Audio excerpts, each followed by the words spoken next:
Good morning students. आज हम पढ़ेंगे रिलेटिव मोशन। और रिलेटिव मोशन में सबसे पहले मैं मोशन का मतलब बताता हूँ। अगर किसी पार्टिकल की पोजीशन टाइम के साथ चेंज हो रही है with respect to particular observer, तो हम ये कहेंगे कि वो ऑब्जेक्ट मोशन में है फॉर दैट ऑब्जर्वर। जैसे मान लो अभी यहाँ पर ये पेन रखा हुआ है, ठीक है, या इस रूम में फैन है। अब ये फैन को अगर मैं देख रहा हूँ तो इस फैन रेस्ट में है मेरे रेस्पेक्ट में, क्योंकि ये फैन की पोजीशन मेरे रेस्पेक्ट में चेंज नहीं हो रही। अब अगर मैं इस रूम में किसी एक डायरेक्शन में मूव करने लग जाऊँ इस डायरेक्शन में, तो फैन की मेरे से डिस्टेंस चेंज होगी, तो मुझे ऐसा लगेगा कि ये फैन मोशन में है। तो अगर मैं मूव कर रहा हूँ तो मुझे फैन मोशन में नजर आएगा विद रेस्पेक्ट टू मी। तो फैन की वेलोसिटी होगी with respect to me, but अगर मैं रेस्ट में हूं तो इस फैन की वेलोसिटी जीरो है।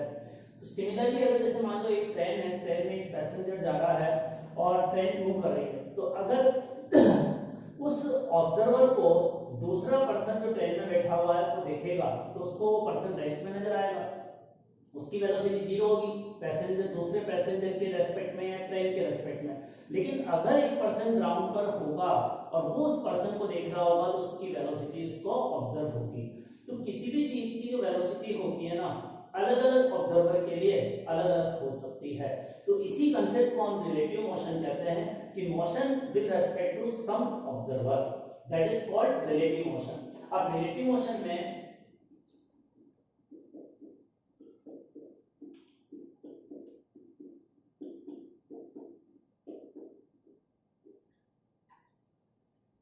इस चैप्टर में मेनली ये एक फॉर्मूला है जिस पर सारे क्वेश्चन सॉल्व होते हैं। ये सबसे इंपॉर्टेंट फॉर्मूला है और सबसे बेसिक कंसेप्ट। नाउ इस फॉर्मूले में बीए का मतलब क्या है?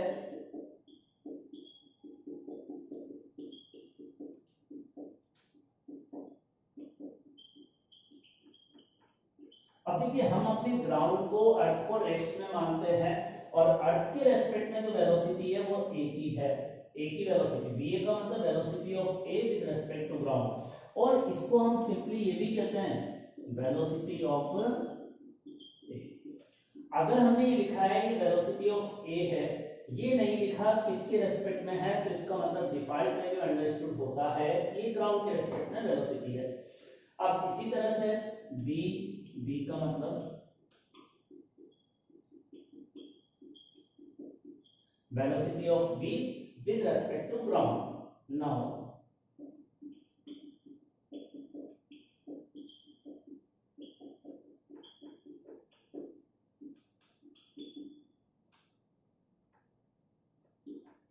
ये बी ए बी का मतलब इंपॉर्टेंट है कि वेलोसिटी ऑफ ए है विद रेस्पेक्ट टू बी। मतलब देखिए, यहां पर अगर हमने ए की वेलोसिटी को पहले लिखा है, बाद में बी की वेलोसिटी को लिखा है और बीच में माइनस साइन लगाया है, तो इसका मतलब होगा ये क्वांटिटी किसके बराबर है? जो पहले लिखा है उसकी वेलोसिटी है, जो बाद में लिखा है उसके रेस्पेक्ट में है। तो यहाँ पर ए की वेलोसिटी पहले लिखी है, तो ये क्वांटिटी क्या है? ए की वेलोसिटी है विद रेस्पेक्ट टू बी, और ये वेक्टर एडिशन होगा, ये हमें ध्यान रखना है। अब इस फॉर्मूले पर हम कुछ क्वेश्चन डिस्कस करते हैं। देखिए,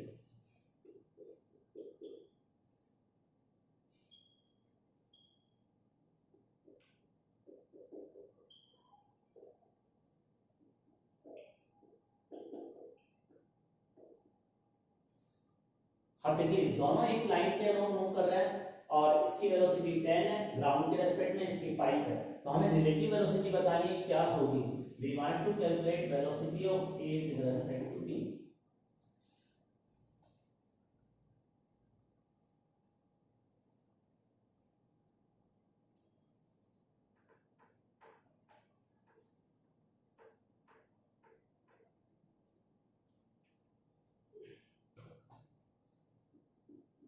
इसका सॉल्यूशन देखिए, अब यहाँ हम ये कंसीडर करते हैं velocity of A with respect to B का फॉर्मूला क्या है?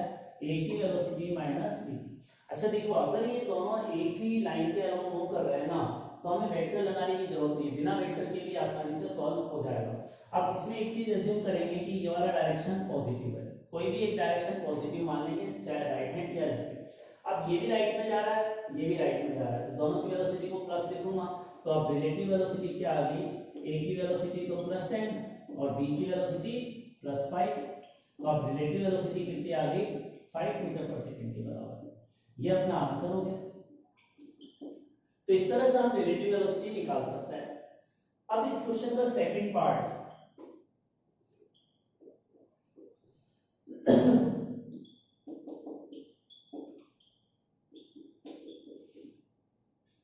अब देखिए हमारा सेकंड पार्ट ये है, देखो ए की वेलोसिटी 10 है, बी की वेलोसिटी 5 है, तो इनके बीच का सेपरेशन, इनिशियल सेपरेशन 100 मीटर के बराबर है।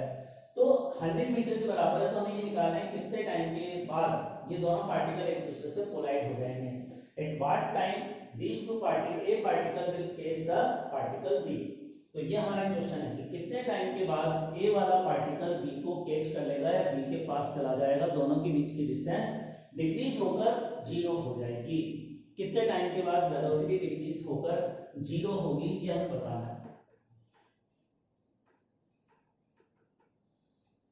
अब इस सेकंड पार्ट को सॉल्व करने के लिए देखो यहाँ दोनों की वेलोसिटी कांस्टेंट है, जो भी दे रखी है कांस्टेंट है, कोई एक्सेलरेशन नहीं है। तो अगर एक्सेलरेशन नहीं है तो इसको निकालने के लिए हम टाइम का फॉर्मूला ये लगाएंगे, डिस्टेंस अपॉन स्पीड।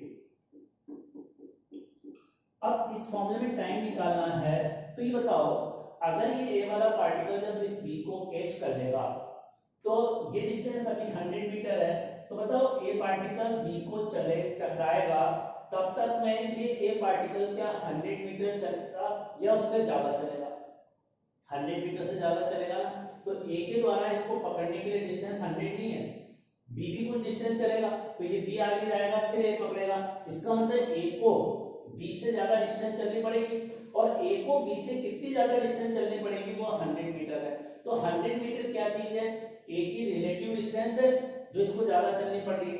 अब यहाँ बेसिकली क्या होता है, अगर आप यहाँ रिलेटिव डिस्टेंस लिख रहे हो तो यहाँ भी रिलेटिव वेलोसिटी लिखोगे।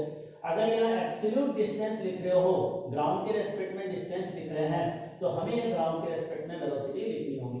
अब मैं यहाँ 100 मीटर अगर लिख रहा हूँ तो 100 मीटर तो ए की रिलेटिव डिस्टेंस है ना, तो नीचे भी मुझे रिलेटिव वेलोसिटी लिखनी होगी, और ए की रिलेटिव वेलोसिटी बी के रेस्पेक्ट में कितनी आई थी, 5 आई थी।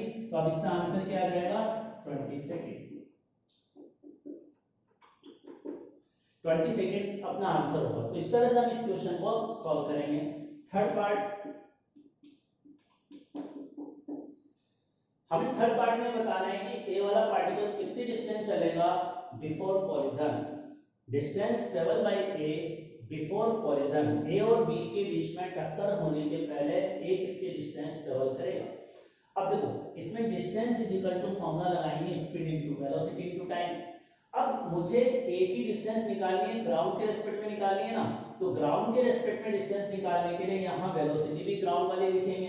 तो ए की डिस्टेंस निकालनी है ग्राउंड के रेस्पेक्ट में, ए की वेलोसिटी इनटू टाइम, और ए की वेलोसिटी ग्राउंड के रेस्पेक्ट में हमें 10 दे रखी है, और टाइम इसको मिलने में 20 सेकंड। तो कितना डिस्टेंस चलेगा, 200 मीटर।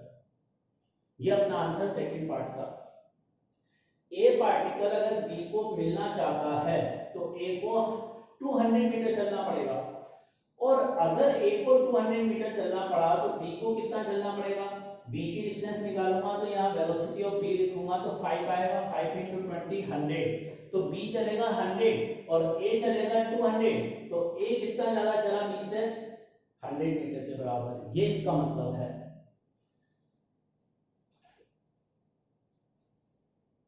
मतलब बेसिकली यहाँ क्या होगा, जैसे मान लो ये स्टार्टिंग यहाँ से हुई, मान लेते हैं यहाँ पी पॉइंट पर जाकर दोनों मिलेंगे। अब पी पॉइंट तक जाने में ये बी वाला जितनी डिस्टेंस चलेगा, अब पी पॉइंट पर मिलेंगे तभी ना, जब पी पॉइंट पर दोनों एक साथ पहुंचेंगे, तो यहाँ से इसको यहाँ जाने में जितनी डिस्टेंस चली उतने ही टाइम में ए वाला पार्टिकल यहाँ से चलकर यहाँ आ गया। अब देखो इसमें क्या हो रहा है, इन दोनों पार्टिकल के बीच की डिस्टेंस क्या हो रही है, टाइम के साथ डिक्रीज हो रही है। विद टाइम डिस्टेंस क्या हो रही है, डिक्रीज। अगर डिस्टेंस डिक्रीज होती है तो हम ये कहते हैं कि ये पार्टिकल इस पार्टिकल को अप्रोच कर रहा है, अप्रोच कर रहा है, ए पार्टिकल बी को अप्रोच कर रहा है। What will be the velocity of approach, velocity of approach क्या होती है, किस वेलोसिटी से अप्रोच कर रहा है, तो velocity of approach is equal to relative velocity. तो वेलोसिटी ऑफ अप्रोच क्या होती है, रिलेटिव वेलोसिटी के बराबर होती है, ये इसका मतलब है।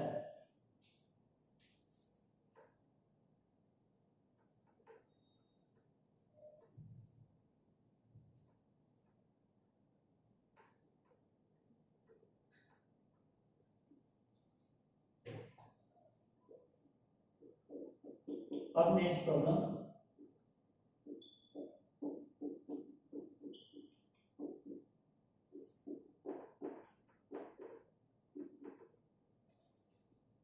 calculate relative velocity calculate relative velocity of a with respect to b। a की b के रेस्पेक्ट में रिलेटिव वेलोसिटी बतानी है, क्या होगी।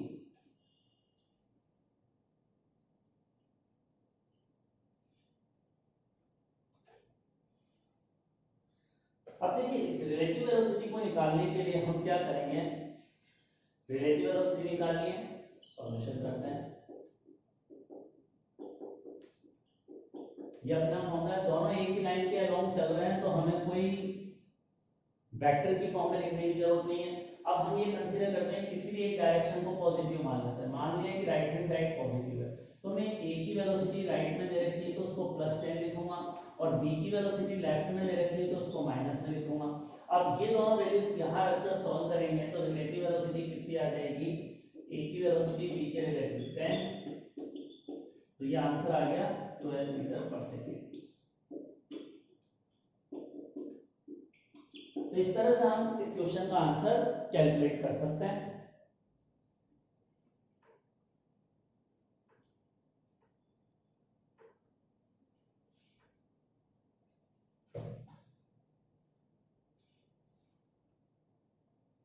अब देखिए नेक्स्ट क्वेश्चन पे आते हैं।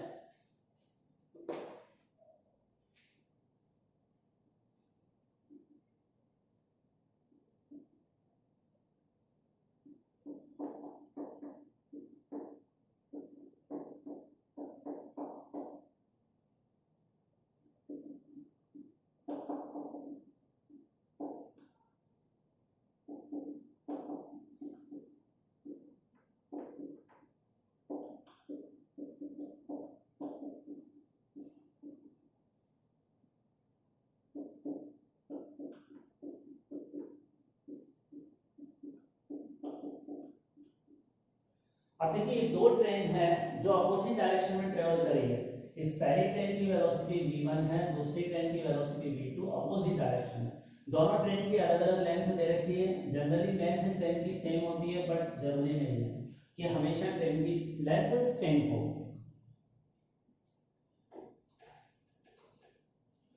अब हमें ये बताना है कि दोनों ट्रेनें एक दूसरे को क्रॉस करने में कितना टाइम लेती है। अब देखो क्रॉस करने का मतलब क्या होता है, क्रॉसिंग यहाँ से स्टार्ट हुई, जैसे यहाँ इनका फ्रंट इंजन है और वो इंजन दोनों सेम लाइन पर आया तो ये दोनों एक दूसरे ट्रेनें क्रॉस हो गई। अब क्या करते हैं हम, देखो चीजों को ऑब्जर्व करने के लिए आसान होता है हम रिलेटिव में काम करें। एक ट्रेन को रुका हुआ मान लें, तो मैं मान लेता हूं मैं बी ट्रेन का मोशन मैं कंसीडर कर रहा हूं, motion of B with respect to A. मैं बी वाले ट्रेन का मोशन डिस्कस करना चाह रहा हूं ए के रेस्पेक्ट में, तो जिसके रेस्पेक्ट में हम मोशन डिस्कस करते हैं उसको रुका हुआ मान लेते हैं।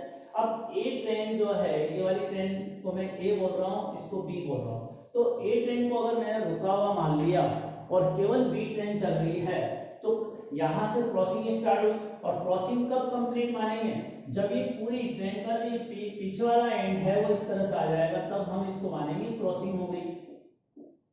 तो क्रॉसिंग का मतलब ये हुआ ना कि अगर ए ट्रेन रुकी हुई मान लो तो ये बी ट्रेन यहां से चलकर यहां आएगी तो हम कहेंगे कि बी ट्रेन क्रॉस कर रही है। अब मुझे टाइम निकालना है, और टाइम का फॉर्मूला तो हम ये लगाएंगे डिस्टेंस अपॉन वेलोसिटी। अब देखो ये रिलेटिव डिस्टेंस कितनी चली, हमने ए ट्रेन को रुका हुआ मान लिया तो बी ट्रेन यहां से चलकर यहां आएगी तो इसका डिस्प्लेसमेंट कितना होगा, इसका डिस्प्लेसमेंट यहां से यहां तक की लेंथ होगी ना, इसका जो फ्रंट पोर्शन है वो यहां से चलकर यहां आई है तो ये डिस्टेंस है। अब ये डिस्टेंस किसके बराबर होगी, ये वाली तो इस पहली ट्रेन की लेंथ L1 और ये दूसरी ट्रेन की लेंथ। तो यहाँ पर रिलेटिव डिस्प्लेसमेंट कितना हुआ, L1 प्लस L2। अब नीचे भी रिलेटिव वेलोसिटी लिखूंगा, दोनों ट्रेनों की वेलोसिटी का डायरेक्शन अपोजिट है तो रिलेटिव निकालने के लिए ऐड हो जाएगा, तो रिलेटिव डिस्टेंस वेलोसिटी इसके बराबर होगी। तो इतने टाइम में दोनों ट्रेनें एक दूसरे को क्रॉस करेगी। तो ये इसका आंसर, दोनों ट्रेनों को क्रॉस करने में इतना टाइम लगेगा एक दूसरे को।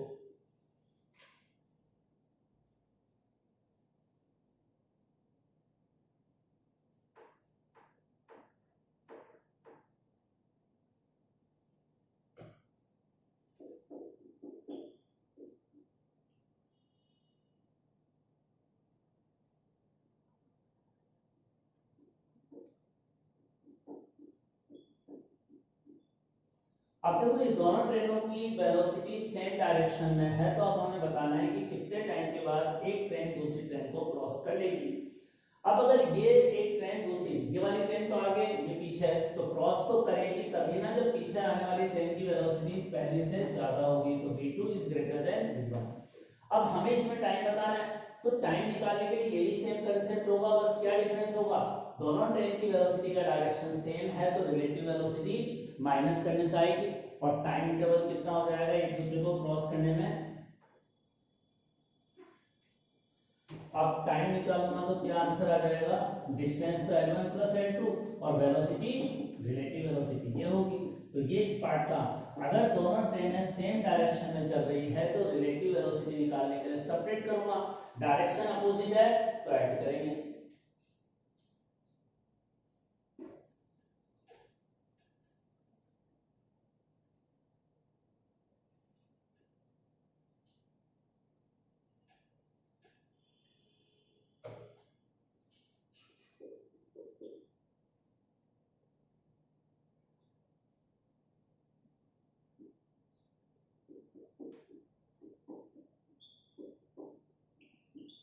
अब देखो अगले क्वेश्चन में भी क्या है, दोनों ट्रेनें अपोजिट डायरेक्शन में जा रही है, दोनों ट्रेनों की लेंथ दे रखी है।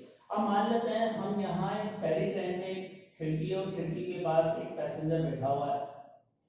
अब ये पैसेंजर जो है, ये पैसेंजर दूसरी ट्रेन को देख रहा है, तो दूसरी ट्रेन आएगी और उसको क्रॉस करेगी। तो हमें बताना है कि दूसरी ट्रेन को इस पैसेंजर को क्रॉस करने में कितना टाइम लगेगा।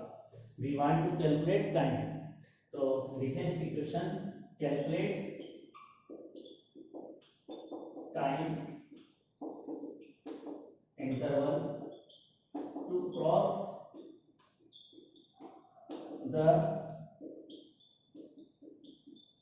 Passenger of train A by train B. A train के पैसेंजर को क्रॉस करने में बी ट्रेन को कितना टाइम लगेगा, ये हमें बताना है।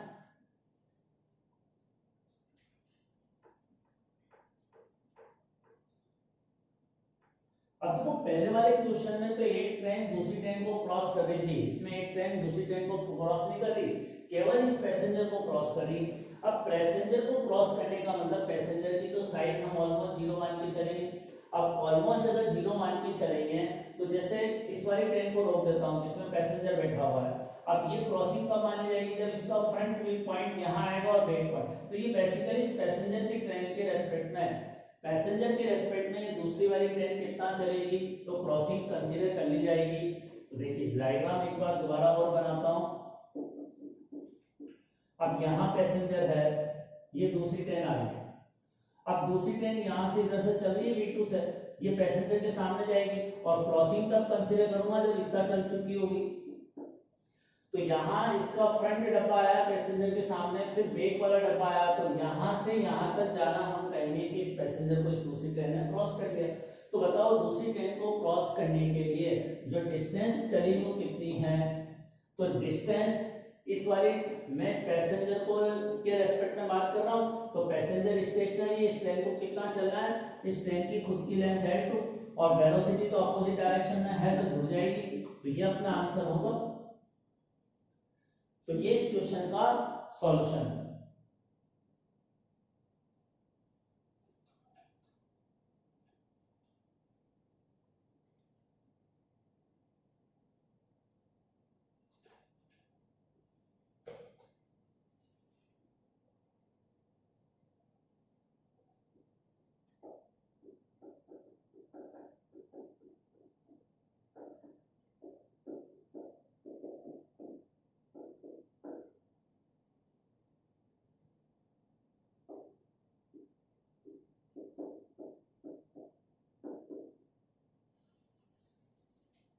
अब देखो हमारे क्वेश्चन ये है, एक लिफ्ट है, लिफ्ट की वेलोसिटी अपवर्ड है किसी टाइम पर 20 और उसका एक्सेलरेशन है 2। इस इंस्टेंट पर लिफ्ट के अंदर से एक स्टोन ऊपर की तरफ प्रोजेक्ट किया और स्टोन की इनिशियल वेलोसिटी दे रखी है 30, लेकिन ये 30 वेलोसिटी किसकी है, स्टोन की है with respect to lift, with respect to lift. तो मुझे क्या कैलकुलेट करना है इस क्वेश्चन में, what will be the initial velocity of stone and what will be the acceleration of stone,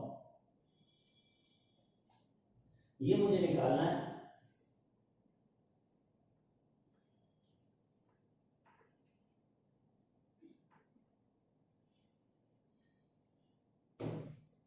अब देखिए इसका सॉल्यूशन, स्टोन की velocity with respect to lift का मतलब क्या है, इस सिंबल का मतलब क्या है, velocity of stone with respect to lift, और ये किसके बराबर होगी, स्टोन की वेलोसिटी माइनस लिफ्ट की वेलोसिटी। अब मैं किसी एक डायरेक्शन को पॉजिटिव मान लूं, अपवर्ड डायरेक्शन को मैंने पॉजिटिव माना, और मुझे ये 30 क्या चीज दे रखी है, अपवर्ड दे रखी है, और ये स्टोन की रिलेटिव है तो ये 30 है ना, इसकी जगह 30 लिख दूंगा। स्टोन की वेलोसिटी निकालनी है माइनस, लिफ्ट की वेलोसिटी भी अपवर्ड है तो ये भी प्लस होगा, 20 यहाँ लिखा, तो अब स्टोन की वेलोसिटी कितनी आ गई, 50 मीटर पर सेकेंड। एक पार्ट तो आंसर यार, अगर ग्राउंड के रेस्पेक्ट में स्टोन की इनिशियल वेलोसिटी देखोगे तो वो 50 के बराबर है, ये इसका मतलब। अब सेकंड पार्ट, इस स्टोन का एक्सेलरेशन बताना है। देखो ये लिफ्ट में हमने ऐसे ऊपर उछाल दिया तो इस पार्टिकल का, स्टोन का एक्सेलरेशन तो नीचे की तरफ g के बराबर होगा ना, ग्रेविटी के कारण। कोई भी पार्टिकल अगर हवा में होता है तो उस पर अकेला mg फोर्स लगेगा, और अकेले mg फोर्स के कारण हमेशा उसका एक्सेलरेशन नीचे की तरफ होगा। तो अब, और ये जो एक्सेलरेशन है स्टोन का विद रेस्पेक्ट टू ग्राउंड, ये तो, और स्टोन का एक्सेलरेशन हमें ग्राउंड के रेस्पेक्ट में पूछा था, तो स्टोन का एक्सेलरेशन ग्राउंड के रेस्पेक्ट में g होगा और किधर, डाउनवर्ड। तो ये इसका सेकंड पार्ट का आंसर, स्टोन का एक्सेलरेशन ग्राउंड के रेस्पेक्ट में g डाउनवर्ड होगा। और ये जो एक्सेलरेशन होगा ना स्टोन का, ये लिफ्ट के एक्सेलरेशन पे डिपेंड नहीं करेगा, ना लिफ्ट की वेलोसिटी पे डिपेंड करेगा। इसके एक्सेलरेशन और वेलोसिटी ऊपर हो नीचे हो कुछ भी हो, स्टोन का एक्सेलरेशन तो हवा में g के बराबर होता है, हवा में एक्सेलरेशन g के इक्वल होता है। अब इसका एक और पार्ट हम डिस्कस करते हैं, second part, what will be the stone acceleration with respect to lift. Second part में हमें निकालना है what is the acceleration of stone with respect to lift. Clear हुआ, ये स्टोन का एक्सेलरेशन है जो नीचे की तरफ है। अब सेकंड पार्ट हम सॉल्व करते हैं इसका।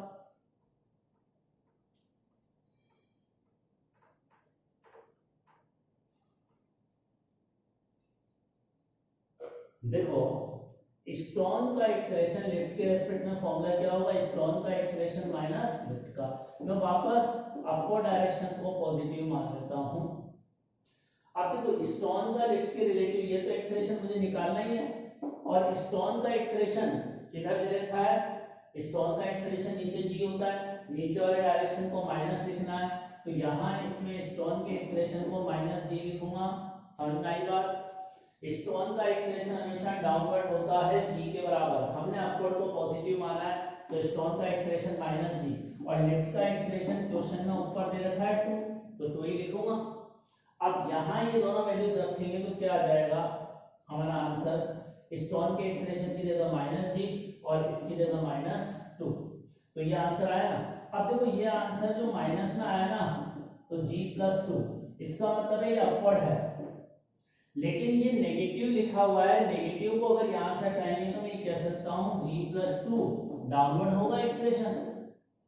तो स्टोन का लिफ्ट के रिलेटिव एक्सेलरेशन क्या होगा, g प्लस 2 इन डाउनवर्ड डायरेक्शन, ये अपना आंसर होगा। आंसर अपन माइनस में नहीं देते हैं, आंसर माइनस में आने का मतलब है हमने अपवर्ड पॉजिटिव माना था, आंसर माइनस में आने का मतलब है अपवर्ड नहीं होगा डाउनवर्ड होगा। तो अपन आंसर लिखेंगे स्टोन का acceleration with respect to lift g plus 2 के बराबर होगा डाउनवर्ड में, ये इसका मतलब हुआ।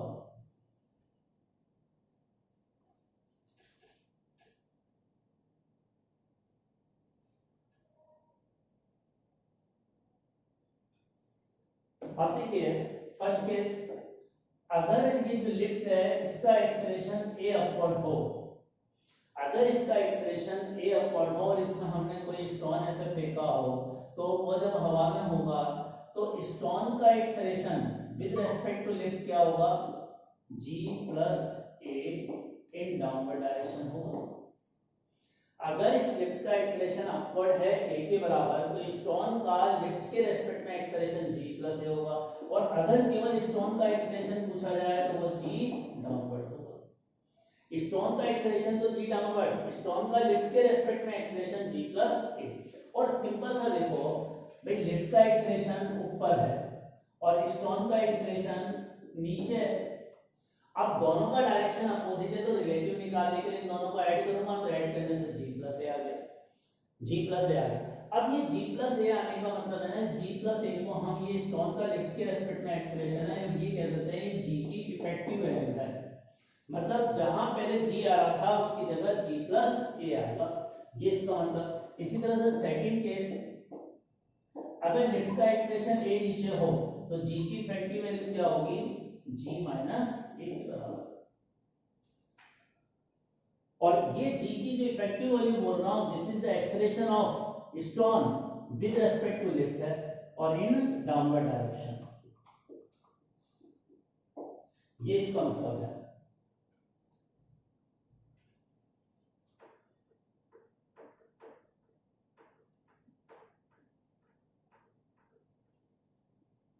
क्लियर हुआ, स्टोन का acceleration with respect to lift.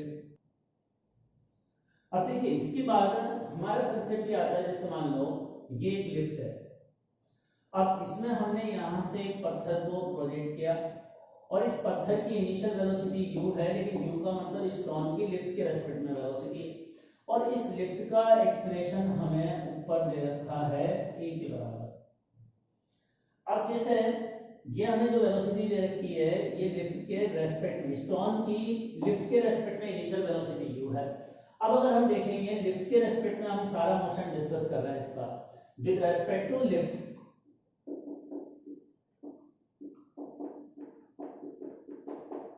आप देखो विद रेस्पेक्ट टू लिफ्ट, हमने लिफ्ट को रुका हुआ मान लिया। अब लिफ्ट रुकी हुई है तो ये पार्टिकल ऐसे जाएगा, वापस ऐसे रोड कर आएगा, इसके हाथ में वापस सेम हाइट पर। अब सेम हाइट तक आने में अगर आपको ध्यान हो तो हमने टाइम पीरियड का फॉर्मूला लिखा था 2u/g लिखा था। अब बेसिकली इसमें टाइम ऑफ फ्लाइट का जब फॉर्मूला लिखेंगे ना, तो इसमें ये डिफरेंस होगा, अगर यहाँ आप रिलेटिव वेलोसिटी लिख रहे हो तो यहाँ g भी रिलेटिव लिखना होगा। अब यहाँ रिलेटिव वेलोसिटी तो u आपने लिख दी, लेकिन ये स्टोन की लिफ्ट के रेस्पेक्ट में वेलोसिटी u दे रखी है। अब इसका पत्थर का एक्सेलरेशन g होता है ग्राउंड के रेस्पेक्ट में, लेकिन अब लिफ्ट के रेस्पेक्ट में क्या होगा, अगर लिफ्ट का एक्सेलरेशन ऊपर है तो g प्लस ए के बराबर, तो टाइम ऑफ फ्लाइट इसके बराबर होगा। लेकिन इसमें u क्या चीज है, स्टोन की इनिशियल वेलोसिटी है विद रेस्पेक्ट टू लिफ्ट। इस t u का मतलब क्या है, वेलोसिटी ऑफ स्टोन, u का मतलब स्टोन की लिफ्ट के रेस्पेक्ट में इनिशियल वेलोसिटी है, इसका मीनिंग।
अब देखिए अगर यहाँ पर ये दो वेलोसिटी के बीच का एंगल डिफरेंस है, रिलेटिव वेलोसिटी का मतलब क्या होता है, 1 की 2 के रेस्पेक्ट में रिलेटिव वेलोसिटी ऐसे निकालते हैं।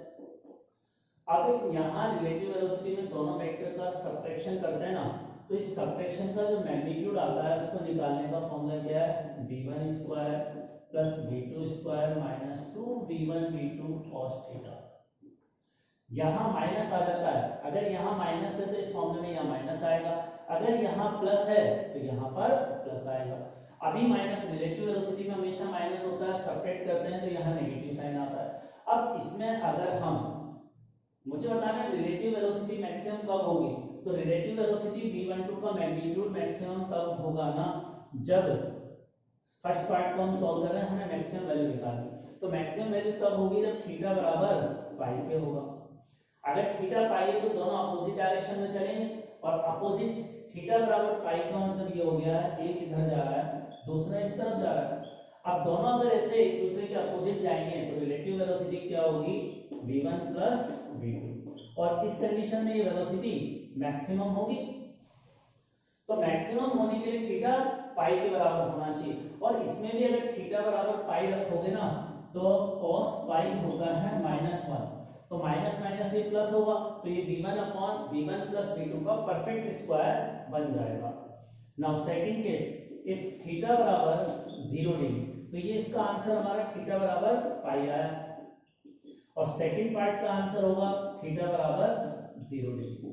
और थीटा बराबर 0 डिग्री होने का मतलब दोनों की वेलोसिटी का डायरेक्शन सेम। अब दोनों की वेलोसिटी का डायरेक्शन सेम है तो रिलेटिव निकालने के लिए सब्ट्रैक्ट करेंगे, और सब्ट्रैक्ट करने का मतलब ये वेलोसिटी का मैग्नीट्यूड मिनिमम आएगा। तो हम ये भी कह सकते हैं रिलेटिव वेलोसिटी की मैक्सिमम वैल्यू इसके बराबर होगी और मिनिमम वैल्यू सब्ट्रैक्शन से आएगी।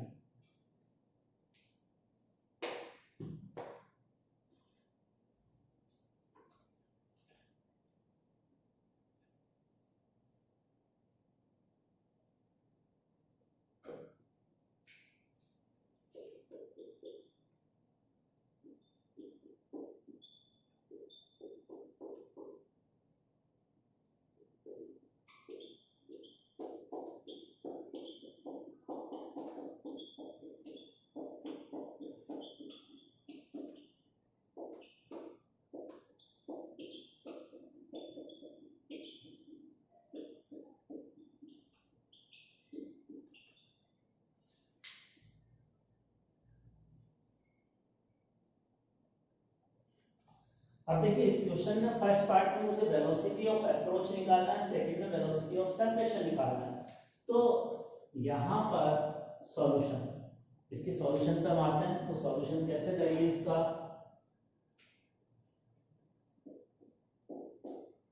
फर्स्ट पार्ट देखिए, फर्स्ट पार्ट में मुझे इसका सॉल्यूशन करना है कि यहाँ वेलोसिटी ऑफ अप्रोच क्या होगी। देखो अगर ये दोनों एक दूसरे को अप्रोच करें तो अप्रोच करने का मतलब इनके बीच का सेपरेशन कम होना चाहिए, तो अप्रोच के लिए सेपरेशन कम होना चाहिए, और सेपरेशन कम होने के लिए क्या कंडीशन होगी, दोनों अगर सेम डायरेक्शन में जा रहे हैं तो इनमें किसकी वेलोसिटी ज्यादा होनी चाहिए कि ये अप्रोच करें। इनके बीच की डिस्टेंस कम होने के लिए ये जो आ रहा है इसकी वेलोसिटी ज्यादा होनी चाहिए ना इससे, तो अप्रोच तभी करेंगे जब v1 ग्रेटर देन v2 होगा। अगर v1 v2 से ज्यादा होगा तो ये एक दूसरे को अप्रोच करेंगे। अब अप्रोच वेलोसिटी क्या होगी, velocity of approach is equal to v1 minus v2 के बराबर। रिलेटिव निकालने के लिए सब्ट्रैक्ट किया जाएगा, लेकिन सब्ट्रैक्ट कैसे करेंगे, बड़ी वेलोसिटी में से छोटी वेलोसिटी को माइनस करेंगे, तो वेलोसिटी ऑफ अप्रोच इसके बराबर होगी v1 माइनस v2 के इक्वल। अब इसका सेकंड पार्ट में हम ये चाहते हैं velocity of separation. Velocity of separation का मतलब टाइम के साथ डिस्टेंस बढ़े, इन दोनों के बीच का सेपरेशन ज्यादा तभी होगा ना जब v2 is greater than v1, तो इस कंडीशन में v2 is greater than v1 होगा। नाउ वेलोसिटी ऑफ सेपरेशन क्या होगा, वो तो रिलेटिव वेलोसिटी होती है, तो बड़े में से छोटा माइनस कर देंगे, तो ये वेलोसिटी ऑफ सेपरेशन आ जाएगी। तो इस तरह से हम velocity of approach and separation calculate कर सकते हैं। अब देखिए अगला क्वेश्चन ये है, हमने इस h हाइट की एक सर्टेन हाइट की बिल्डिंग से ये दो पार्टिकल प्रोजेक्ट किए एक साथ, पहला पार्टिकल की इनिशियल वेलोसिटी अपवर्ड है, दूसरे पार्टिकल की इनिशियल वेलोसिटी डाउनवर्ड है। दोनों को एक साथ हमने हवा में प्रोजेक्ट किया, तो हमें बताना है 3 सेकंड के बाद दोनों पार्टिकल की रिलेटिव वेलोसिटी क्या होगी और दोनों पार्टिकल के बीच का सेपरेशन कितना होगा। और ये मान के चल रहे हैं 3 सेकंड में कोई भी पार्टिकल जमीन पर नहीं पहुंचा है। बिल्डिंग की हाइट बहुत ज्यादा है, कोई भी पार्टिकल जमीन पर 3 सेकंड के पहले नहीं पहुंचा है। अब इसको निकालने के लिए देखो, सबसे पहले मुझे बताओ what will be the acceleration of A with respect to B. A का एक्सेलरेशन बी के रेस्पेक्ट में कितना आएगा। देखो अब ये पार्टिकल का एक्सेलरेशन नीचे की तरफ होगा ना जी के बराबर, और इस वाले का भी नीचे जी एक्सेलरेशन होगा। जो एक्सेलरेशन होता है ग्रेविटी के कारण वो तो हमेशा डाउनवर्ड होता है, चाहे वेलोसिटी कुछ भी किसी भी इसकी वेलोसिटी ऊपर है इसकी नीचे, लेकिन वेलोसिटी कहीं भी हो acceleration is always in downward direction g के बराबर। अब दोनों का एक्सेलरेशन अगर डाउनवर्ड में जी के बराबर है तो दोनों का एक्सेलरेशन बराबर है ना। अब दोनों का एक्सेलरेशन मैग्नीट्यूड और डायरेक्शन में इक्वल है तो रिलेटिव एक्सेलरेशन क्या आ जाएगा, जीरो। दोनों का रिलेटिव एक्सेलरेशन एक दूसरे के रेस्पेक्ट में एक्सेलरेशन क्या होगा, जीरो के बराबर आएगा। तो रिलेटिव एक्सेलरेशन जीरो आ गया। ये एक इंपॉर्टेंट कंसेप्ट है कि अगर हवा में दो पार्टिकल हो, किसी भी डायरेक्शन में उनकी वेलोसिटी हो, कुछ भी हो, हवा में अगर है तो दोनों का एक्सेलरेशन नीचे जी के बराबर है तो रिलेटिव एक्सेलरेशन जीरो। और रिलेटिव एक्सेलरेशन जीरो होने का मतलब दोनों की रिलेटिव वेलोसिटी कांस्टेंट होगी। किसी भी टाइम पर रिलेटिव वेलोसिटी निकालो, कांस्टेंट होगी। अगर ये दो पार्टिकल एयर में है तो उनकी रिलेटिव वेलोसिटी कांस्टेंट है। अब रिलेटिव वेलोसिटी इनिशियल में कितनी थी, इनिशियल में एक ऊपर जा रहा था दूसरा नीचे जा रहा था। अगर वेलोसिटी के डायरेक्शन अपोजिट होते हैं तो रिलेटिव निकालने के लिए ऐड करते हैं ना। तो what will be the initial relative velocity, A की वेलोसिटी माइनस बी की। अब ए की तो लिखूंगा अपवर्ड है तो +20 और बी की डाउनवर्ड है तो -10, और ये माइनस माइनस प्लस होकर 30 हो गए। तो इनिशियल में रिलेटिव वेलोसिटी 30 थी और हम कह रहे हैं कि रिलेटिव वेलोसिटी हमेशा कांस्टेंट रहती है तो हमेशा 30 रहेगी। तो ये अपना आंसर रिलेटिव वेलोसिटी क्या हो जाएगी, हमेशा 30 के बराबर। ये अपना फर्स्ट पार्ट का आंसर। अब सेकंड पार्ट में मुझे रिलेटिव सेपरेशन बताना है 3 सेकंड के बाद क्या होगा। तो देखिए रिलेटिव सेपरेशन कैसे निकालेंगे 3 सेकंड के बाद, distance is equal to velocity into time. यहां रिलेटिव सेपरेशन लिखूंगा तो यहां रिलेटिव वेलोसिटी लिखूंगा और टाइम तो एब्सोल्यूट होता ही है। अब रिलेटिव वेलोसिटी 30 है, टाइम 3 सेकंड है, तो अपना आंसर आ गया 90 मीटर।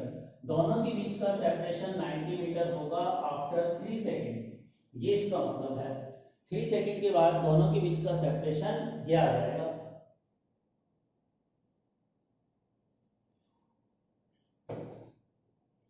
अब देखो जैसे मोशन की इक्वेशन पढ़ी थी हमने, मोशन की इक्वेशन पढ़ी थी ना, इसी तरह से मोशन की सारी इक्वेशन हम रिलेटिव में भी लगा सकते हैं। जैसे मैं यहाँ लिखूंगा ए की वेलोसिटी बी के रिलेटिव, तो यहाँ सब चीजें ए की बी के रिलेटिव कंसीडर करेंगे, प्लस एक्सेलरेशन भी ए का बी के रिलेटिव। इस तरह से मोशन की सारी इक्वेशन हम अप्लाई कर सकते हैं।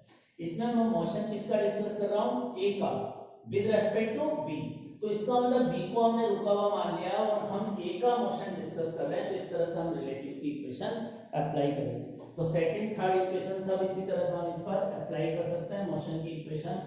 अब इस पर एक क्वेश्चन देखें मोशन की इक्वेशन पर।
अब हमें वो टाइम क्रॉस कैलकुलेट करना है जिसमें दोनों ट्रेनें या दोनों कार एक दूसरे को क्रॉस कर लेंगी।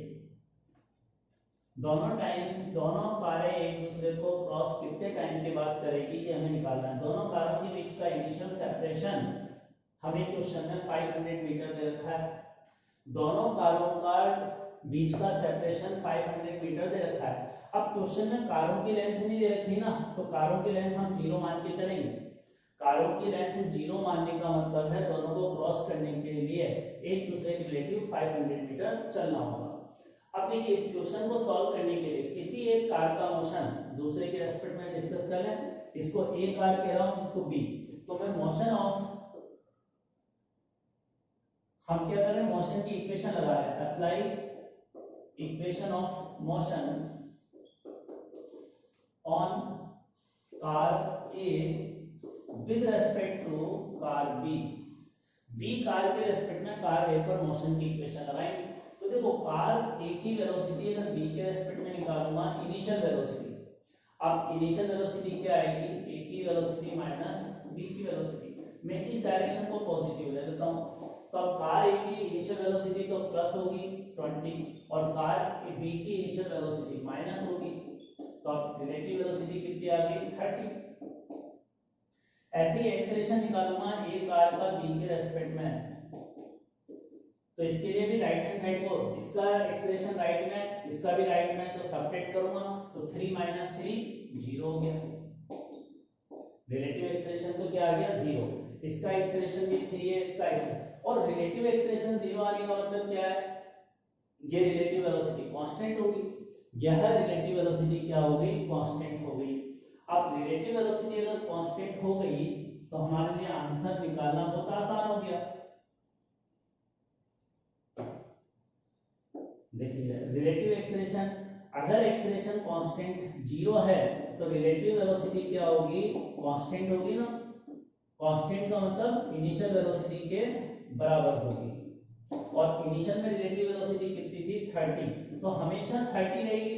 अब हमेशा 30 कांस्टेंट है तो relative separation relative velocity into time से निकाल लूंगा।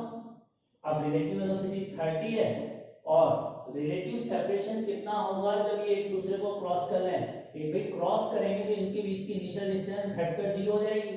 तो इनिशियल डिस्टेंस कितनी थी 500, वो घटकर 0 हो जाएगी। कितने टाइम में होगी वो टाइम निकालना था, तो यहां से टाइम का आंसर अपना आ गया। तो टाइम का आंसर कितना कैलकुलेट हुआ 50/3 सेकेंड। इतने टाइम के बाद दोनों कारें एक दूसरे को क्रॉस कर लेगी। 50/3 सेकेंड के बाद ये दो कार एक दूसरे को क्रॉस कर लेगी। तो ये हमारा इसका solution. Thank you for today.